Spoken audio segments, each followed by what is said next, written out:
निश्चित रूप से ये सारी जिम्मेदारी जो है हमारे तमाम जो अम्बेडकरी मूवमेंट के नेता है उनके ऊपर थी, हमारे जो तमाम जो भिक्खु संघ है उनके ऊपर थी। मगर हमारे नेता जो है अम्बेडकरी मूवमेंट के नेता, खास करके आप भी उसमें है, आप कम गिरे हैं। ऐसा नहीं लगता क्या कि जनता तक पहुंचा समाज बौद्धमय करने के लिए आप कम गिरे हैं? तुम किस विचारधारा के मुझे मालूम नहीं, तो बीएसपी के विचारधारा के हो क्या? बिल्कुल नहीं, मैं किसी पक्ष का नहीं हूँ। प्रसार अम्बेडकरवादी है। हम रिपब्लिकन करके पैदा हुए, रिपब्लिकन करके मरेंगे। कहा जा रहा है कि संविधान खतरे में, ऐसा बोला जा रहा है सभी केस में, आपको क्या लगता है? नहीं, संविधान खतरे में लाने कोई माई का लाल पैदा नहीं हुआ। तो का आपको याद दिलाता हूँ, एक टीवी चैनल के ऊपर में 2019 का जब चुनाव था उस इंटरव्यू में आपने खुद कहा है, 2019 के इंटरव्यू में आपने कहा है कि संविधान खतरे में है, लोकतंत्र बचाना है, इसलिए जो है ये जो अलग सरकार जो है हाँ नहीं सर सुन लीजिए आपने खुद कहा है। मेरे पास में वीडियो भी है। बकवास बंद करो। नहीं, आपने खुद कहा। सुनो मेरी बात, अपनी बकवास बंद करो। नहीं बकवास नहीं सर, ये सवाल है ये। आपने खुद वो एक चैनल में ये कहा। नहीं सवाल आहे ना, प्रश्न ना तुम्ही कशाला एकदम करू राहिले? प्रश्न सरांना विचारू द्या ना, सर उत्तर देतील ना, अरे असं थोडी आहे, उत्तर देतील ना आमचे प्राध्यापक, आम्ही त्यांना विचारू शकतो ना, आमचा अधिकार आहे, आम्ही प्रश्न विचारू शकतो सरांना, त्याचं उत्तर द्यावं सरांनी। नाही तुम्ही तसं नाही तुम्ही आमचे नेते आमचा त्यांच्यावर अधिकार आहे। और सर आखिरी का एक सवाल, आखिरी का सवाल सर, आखिरी का सर एक आखिरी का सवाल सर आखिरी का सवाल सर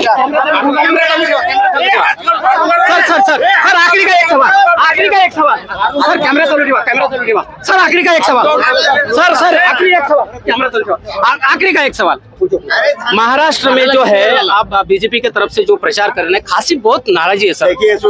आपके प्रचार जो हो रहा है ना, इसके लिए ये इसके बारे में समाज को बता दीजिए। बता देता हूँ आपका जो समाज को बता देता हूँ कि हमारी पीपल्स रिपब्लिकन पार्टी ने एकनाथ शिंदे जी के शिवसेना सर ने कुछ सवाल का जवाब सही ढंग से दिया? सही ढंग से नहीं दिया उन्होंने, सही और वैसे भी वो कैसे अभी तो न्यूसेंस वैल्यू है समाज में, उसको वैल्यू मत दो। दूसरे आदमी को वोट दे रही, वो सभा में नहीं होना चाहिए।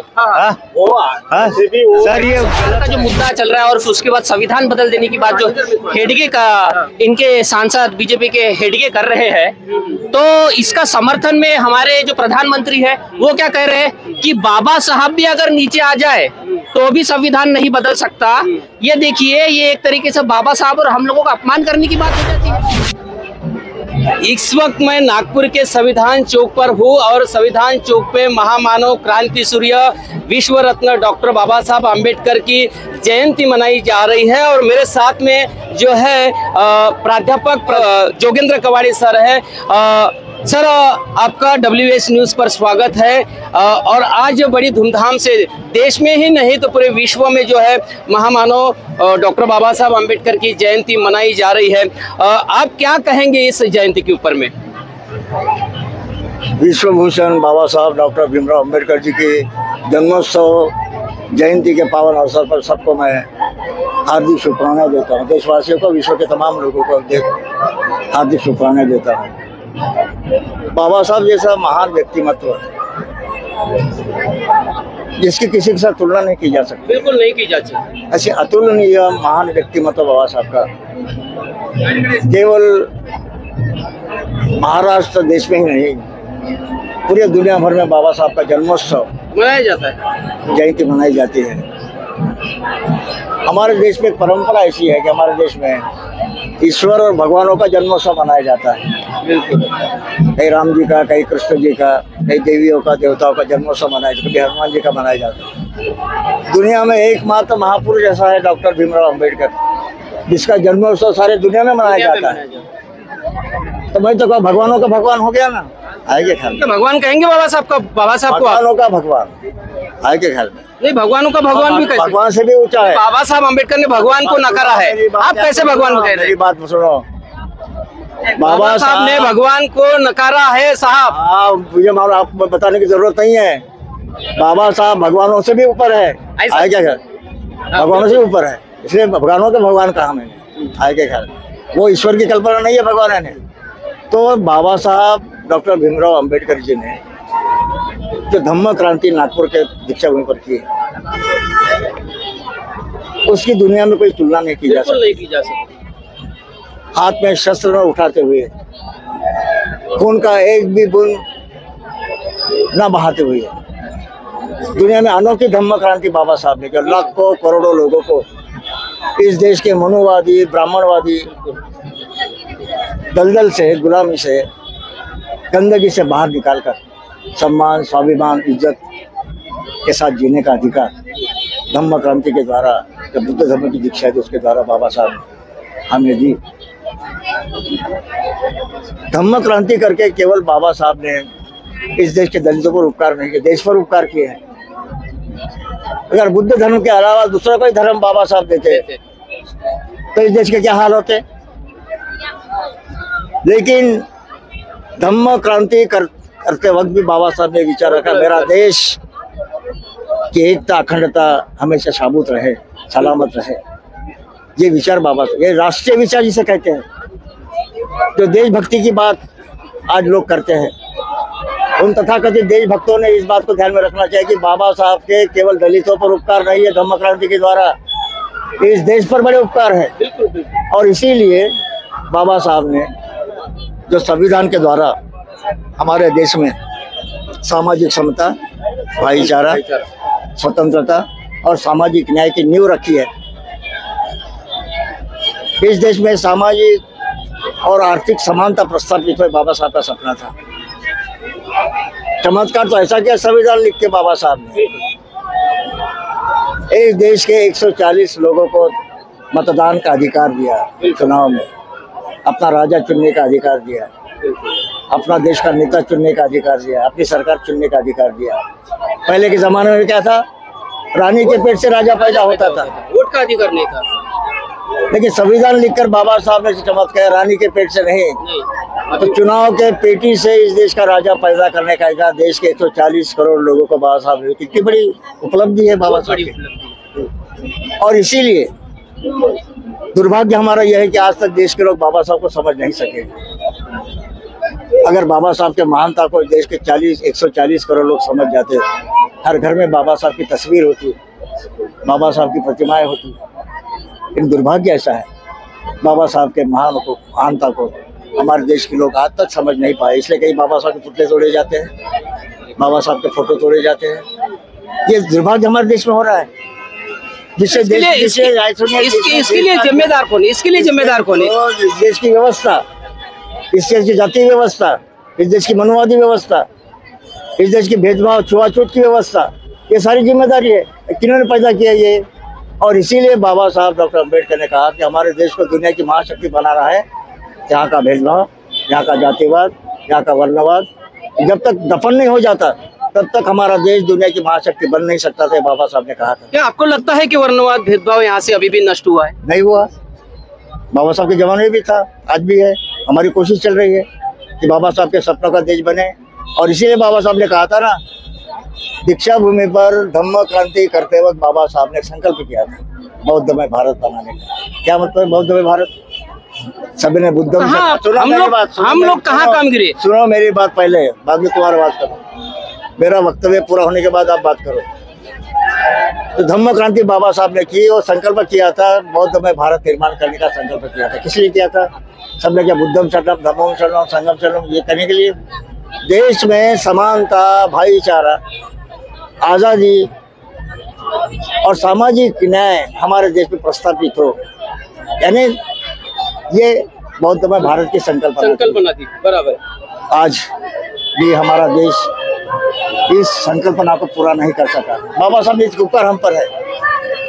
हम अपने शरीर का चमड़ा निकाल कर, खून का कतरा कतरा बहाकर अगर कोशिश करें तो भी बाबा साहब के उपकारों को हम लौटा नहीं सकते। जो उपकार बाबा साहब ने हम पर किए, हमारे सांस पर, हमारे खून के कतरे कतरे पर, अगर हमारे हर रोटी पर निवाले पर अगर किसी का अधिकार है तो परम पूज्य बोधिसत्व डॉक्टर बाबा साहब अम्बेडकर का है। तो हम आज के इस पावन अवसर पर बाबा साहब के जन्मोत्सव की जयंती के अवसर पर यही आह्वान करें तमाम लोगों से, देश के लोगों, बाबा साहब ने सब कुछ दिया हमें, हमने क्या दिया बाबा साहब को। आइए बाबा साहब के जन्मदिन के पावन अवसर पर संकल्प करें कि बाबा साहब कुछ भी हो जाए, हम कुछ नहीं दे सके, ठीक है, जीवन के आखिरी क्षणों में जो तुमने संकल्प किया था बहुत बड़ा भारत निर्माण करने का, तुम्हारे सपनों का बहुत बड़ा भारत निर्माण करने के लिए हम हर प्रकार की कोशिश करेंगे, चाहे जीना पड़े मरना पड़े, लेकिन बाबा साहब तेरे सपनों का भारत देश हम निर्माण करेंगे, ये संकल्प। निश्चित रूप से ये सारी जिम्मेदारी जो है हमारे तमाम जो अम्बेडकरी मूवमेंट के नेता है उनके ऊपर थी, हमारे जो तमाम जो भिक्खु संघ है उनके ऊपर थी, मगर हमारे नेता जो है अम्बेडकरी मूवमेंट के नेता खास करके आप भी उसमें है, आप कम गिरे हैं। ऐसा नहीं लगता क्या कि जनता तक पहुंचा समाज बौद्धमय करने के लिए आप कम गिरे हैं? तुम किस विचारधारा के मुझे मालूम नहीं, तो बीएसपी के विचारधारा के हो क्या? बिल्कुल नहीं, मैं किसी पक्ष का नहीं हूँ, मैं निपक्ष हूँ। नेता बटे हुए हैं, आप सिर्फ रिपब्लिकन नेता की बात करते हैं कि रिपब्लिकन नेता की जिम्मेदारी है? बाबा साहब अम्बेडकर की रिपब्लिकन पार्टी ऑफ इंडिया के नेता, उसके बाद में सारे पक्ष आए। मेरी बात, ये तो रिपब्लिकन की जिम्मेदारी है ही, लेकिन देश के तमाम पार्टियों की भी जिम्मेदारी है। नहीं, पार्टियों को छोड़ दो, पार्टियों की बात में बात करेंगे। जो हमारे हक की पार्टी है रिपब्लिकन पार्टी ऑफ इंडिया, जो बाबा साहब ने निर्माण की थी, वो पार्टी के नेताओं को हम खास करके सवाल पूछेंगे और आपको पूछेंगे, क्योंकि आप जो है आप अभी जो है मनुवाद बताए हैं, मनुवाद के खिलाफ लड़े हैं, आपके कई भाषण जो है मनुवाद के खिलाफ में आपने बोले हैं, मगर आज आम देख रहे हैं, पूरी महाराष्ट्र देख रही है, आज मनुवादियों के साथ में आप खुलेआम प्रचार कर रहे हैं। मैं मनुवादी के साथ में नहीं हूँ, मैं देश के संविधान के साथ में हूँ, देश के बाबा साहब डॉक्टर अम्बेडकर के समानता, भाईचारा, आज़ादी, सामाजिक न्याय के साथ में हूँ। और ये भी कह दिया मैंने, मनुवाद को नष्ट करने के लिए, जैसे गंगा जी को नष्ट करने के लिए अच्छे स्वच्छ पानी की जरूरत होती है, तो हम ये मनुवाद की गंगा जी को दूर करने के लिए हमारी कोशिश जारी है और देश के संविधान को मजबूत करने। अभी बोला ना कि मनुवाद वो अभी भी कायम है ना, आज भी है, कल भी था, बाबा साहब के वक्त भी था, आज भी है। तो आप नाकाम नहीं हुए क्या 75 साल में? कोशिश कर रहे हैं। कब तक सर कोशिश करेंगे? जान में जान है तब तक कोशिश करेंगे, जब तक अम्बेडकर हमारे दिल में जिंदा है तब तक कोशिश करेंगे। अम्बेडकर तो सभी के दिल में है, क्योंकि कल का माहौल अगर बताइए किसके दिल में है किसके दिल में नहीं है, ये बताने की जरूरत नहीं है। हम प्रखर अम्बेडकरवादी है, हम रिपब्लिकन करके पैदा हुए, रिपब्लिकन करके मरेंगे। सारा देश जानता है सर, आपको सारा देश जानता है, सारा देश मानता भी है। ये हमने जो कोशिश हमारी चल रही है वो देश के संविधान को, ये बताइए सर, मेरा सवाल है, इस देश के संविधान को बचाने के लिए बाबा साहब ने जो धम्म क्रांति की है, वो धम्म क्रांति को देश भर में फैलाने के लिए हमारा भिक्षु संघ है, हमारे रिपब्लिकन पक्ष अलग अलग गुट हो गए, अपने तरीके से काम कर रहे हैं, सब लोग शांत तो नहीं बैठे, अब अपने आंदोलन कर रहे हैं, चल रहा है, अंतर होगा, और भी संगठनाएं हैं, हर संगठन अपने तरीके से बाबा साहब के मिशन को आगे बढ़ाने की कोशिश कर रही है। कहा जा रहा है कि संविधान खतरे में, ऐसा बोला जा रहा है सभी केस में, आपको क्या लगता है? नहीं, संविधान खतरे में लाने कोई माई का लाल पैदा नहीं हुआ है के ख्याल में। कोई भी ताकत बाबा साहब के संविधान को बदल नहीं सकती, हटा नहीं सकती। जब तक आसमान जजे, ये संविधान जब बाबा साहब ने राष्ट्रपति भवन में, देश के पहले राष्ट्रपति डॉक्टर राजेंद्र प्रसाद जी को सौंपा, तब नेहरू जी थे, सरदार पटेल थे, मौलाना अबुल कलाम आज़ाद थे, राजगोपाल जी, इनकी उपस्थिति में जब बाबा साहब ने ये संविधान देश के प्रथम राष्ट्रपति बाबू राजेंद्र प्रसाद के हाथ में सौंपा, तो उन्होंने क्या किया? बाबा साहब का संविधान हाथ में लेकर उन्हें माथे को लगाया और ऐलान किया कि डॉक्टर अम्बेडकर, इस देश का संविधान लिखकर आपने देश पर बड़े उपकार किए हैं। जब तक आसमान में चांद और, मैंने नहीं कहा, बाबू राजेंद्र प्रसाद ने कहा, जब तक आसमान में चांद और सूरज रहेगा, ये देश आपके उपकारों को भूल नहीं सकता, और आप उपकारों को भूलने वाले लोग बेईमान होते हैं। नहीं, मैं एक आपके वक्तव्य का आपको याद दिलाता हूँ, एक टीवी चैनल के ऊपर में 2019 का जब चुनाव था, उस इंटरव्यू में आपने खुद कहा है 2000 19 के इंटरव्यू में आपने कहा है कि संविधान खतरे में है, लोकतंत्र बचाना है, इसलिए जो है ये जो अलग सरकार जो है हाँ नहीं सर सुन लीजिए आपने खुद कहा है, मेरे पास में वीडियो भी है। बकवास बंद करो। नहीं आपने खुद कहा, सुनो मेरी बात, अपनी बकवास बंद करो। नहीं बकवास नहीं सर, ये सवाल है ये आपने खुद वो एक चैनल में ये कहा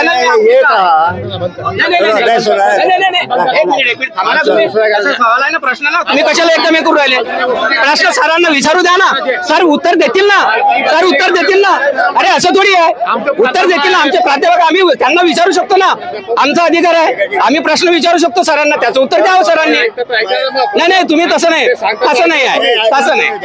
तुम्ही आमचे सर आमचे नेते आमचा त्यांच्यावर अधिकार आहे। और अटल बिहारी वाजपेयी जब प्रधानमंत्री थे, मैं अटोले गवई प्रकाश अंबेडकर हम 4 लोग सुन के आए। उस वक्त संविधान के समीक्षा की बात चली थी, आप जानते होंगे। तो लोकसभा में समीक्षा क्या हुई? जस्टिस वेंकट चलैया की समिति बनाई उन्होंने जो रिपोर्ट सादर किया, उस रिपोर्ट में क्या कहा? संविधान में कोई खास गड़बड़ी नहीं, उसको लागू करने में गड़बड़ी है। बिल्कुल वो मिट गया। लोकसभा में मैंने ये कहा था अटल बिहारी वाजपेयी जी को कि संविधान को हटाने के जो हाथ सामने आएंगे उसको हम काट देंगे। आज भी कहता हूँ वही बात, आज भी वही बात कह रहा हूँ, उस वक्त आज भी वही बयान है मेरा। संविधान को हटाने के जो भी हाथ सामने आएंगे उनको अम्बेडकरी जनता छाट के रख देगी, देश की छाट के रख देगी। आज भी उस पर कांग्रेस आगे ख्याल। तो ये हमारा इरादा है और हम बाबा साहब के संविधान को मजबूत करने के लिए, बाबा साहब की लोग जो संविधान के द्वारा जो लोकशाही प्रजातंत्र हमारे देश में रहा उसको बरकरार रखने के लिए हमारा संघर्ष जारी है। धन्यवाद। सर एक सवाल आखिरी का सर आखिरी का एक सवाल आखिरी का एक सर आखिरी का सवाल नहीं एक आखिरी का सवाल सर आखिरी का सवाल सर आखिरी का एक सवाल सर कैमरा चालू ठेवा सर आखिरी का एक सवाल सर आखिरी का एक सवाल महाराष्ट्र में जो है आप बीजेपी की तरफ से जो प्रचार कर रहे हैं खासी बहुत नाराजी है सर। आपके प्रचार जो हो रहा है ना इसके लिए ये इसके बारे में समाज को बता दीजिए। बता देता हूँ आपका जो समाज को बता देता हूँ कि हमारी पीपल्स रिपब्लिकन पार्टी ने एकनाथ शिंदे जी के शिवसेना का गठबंधन किया है। अच्छा बिल्कुल वही बताइए लोगों को बताइए समाज और इसलिए हम किसी भी कीमत पर चाहे दोस्ती तोड़ना पड़े तोड़ेंगे, लेकिन बाबा साहब के संविधान का सुरक्षा करेंगे। धन्यवाद। निश्चित रूप से चाहे बीजेपी शिवसेना से दोस्ती करना तोड़ना पड़े तो तोड़ेंगे, मगर बाबा साहब के संविधान के लिए बचाएंगे। मगर मैं बताना चाहूंगा ये थे हमारे साथ में जो अम्बेडकरी मूवमेंट के खुद को नेता समझते हैं प्राध्यापक जोगेंद्र कवाड़े जी, मगर इस बार जो उनको कड़े सवाल जब हमने पूछे तो उनके जो तमाम कार्यकर्ता जो है गुस्से में आए थे, क्योंकि हमारा कर्तव्य बनता है कि जो हमारे दलित नेता है उनसे कड़वे सवाल पूछना। मगर अभी आपने पूरी चर्चा देखी है, ये पूरी लाइव है, अनकट है, जैसा ही कवाड़े सर ने बोला है, जो भी मेरे साथ में उनके कार्यकर्ता ने जो किया है वो मैंने पूरा मैं बताऊंगा, कहीं पे भी कट नहीं करूंगा। और हमारे साथ में कुछ कार्यकर्ता भी, उनसे भी हम जानना चाहेंगे। आपने पूरा डिबेट कवाड़े सर जी का सुना है, क्या लगता है कवाड़े सर ने कुछ सवाल का जवाब सही ढंग से दिया? सही ढंग से नहीं दिया उन्होंने सही। और वैसे भी वो कैसे अभी तो नेता रहे ही नहीं, ऐसा मान के चले। अम्बेडकरी विचारधारा वो बोलते हैं कि हमारे पास में अम्बेडकरी विचारधारा है और संविधान को अगर कोई हाथ भी लगाएगा तो हम अम्बेडकरी जनता उनका हाथ कलम कर देंगे, लेकिन हाथ कलम करने के लिए हाथ तो रहने चाहिए। हाँ, अभी जो इलेक्शन होने वाला है और मान के चलिए अभी 2024 का, तो वो इलेक्शन में इनके रहने के लिए इनके हाथ तो रहने चाहिए, क्योंकि अगर जो इलेक्शन अगर बैलेट पेपर से नहीं होता है, अगर ईवीएम से होता है, पहले वैसे भी जनता को इसके बारे में पता ही है। आप भी यहाँ पर आए हैं और आप भी अम्बेडकरी मूवमेंट के लोग, जहाँ जितने भी यहाँ पर लोग आए वो सब, क्या आप कवाड़े सर के मत से सुनेंगे? नहीं, बिल्कुल नहीं। आप सुनेंगे? नहीं, बिल्कुल नहीं, बिल्कुल नहीं। आप सुनेंगे? सुनने लायक है नहीं। आप सुनेंगे? न्यूसेंस वैल्यू है उसकी, कवाड़े की न्यूसेंस वैल्यू है समाज में, उसको वैल्यू मत दो। और भी तमाम कार्यकर्ता बोलने के लिए उत्सुक है, मैं उनसे क्या कवाड़े सर जी जो है अभी बीजेपी के लिए प्रचार कर रहे हैं, आपको ये पसंद है क्या? पसंद नहीं है सर। रामदास आठवले, सुलेखाताई कुंभारे, योगेंद्र कवाड़े, हाँ, ये अपने आदमी रह के वो दूसरे आदमी को वोट दे रहे, वो सभा में नहीं होना चाहिए। हाँ? हाँ? सर ये गलत है। नहीं, हमारे साथ में और भी युवा भी है, आप देख सकते हैं, कैमरामैन भी है। आप क्या बताएंगे यहाँ पर जो अभी तक हमने चर्चा की है कवाड़े सर के साथ में, सुना है आपने हमारी ये अभी चर्चा? देखिए, जिस तरीके से कवाड़े साहब जो बीजेपी के साथ जा रहे हैं और देश को और समाज को एक तरीके से दिशा भूल कर रहे हैं, वो गलत बात है। आप रिसेंटली 400 पार का जो मुद्दा चल रहा है और उसके बाद संविधान बदल देने की बात जो हेडगे का इनके सांसद बीजेपी के हेडगे कर रहे हैं, तो इसका समर्थन में हमारे जो प्रधानमंत्री है वो क्या कह रहे हैं कि बाबा साहब भी अगर नीचे आ जाए तो भी संविधान नहीं बदल सकता। ये देखिए, ये एक तरीके से बाबा साहब और हम लोगों का अपमान करने की बात हो जाती है।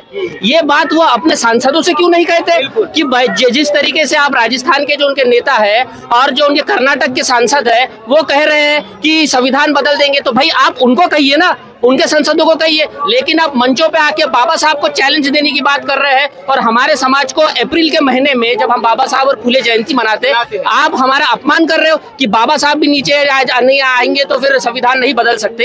ये तो एक तरीके से अपमानित करने वाली बात हो गई, चैलेंज देने वाली बात हो गई है।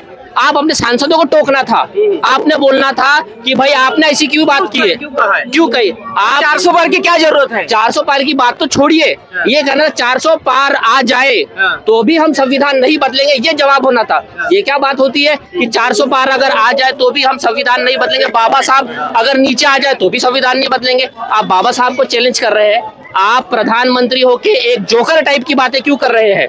तालियां बजाने के लिए सिर्फ आप बाबा साहब और इस देश के जो महापुरुष है, आप उन लोगों को एक तरीके से चैलेंज कर रहे हो।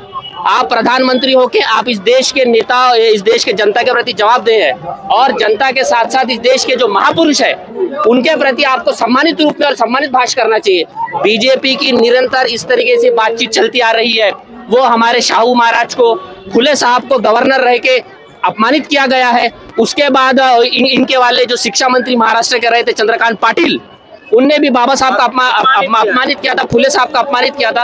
और आज कुछ दिन पहले संविधान को लेके जो बात आई थी उसमें प्रधानमंत्री ने भी बाबा साहब को चैलेंज और हम लोगों को अपमानित किया है।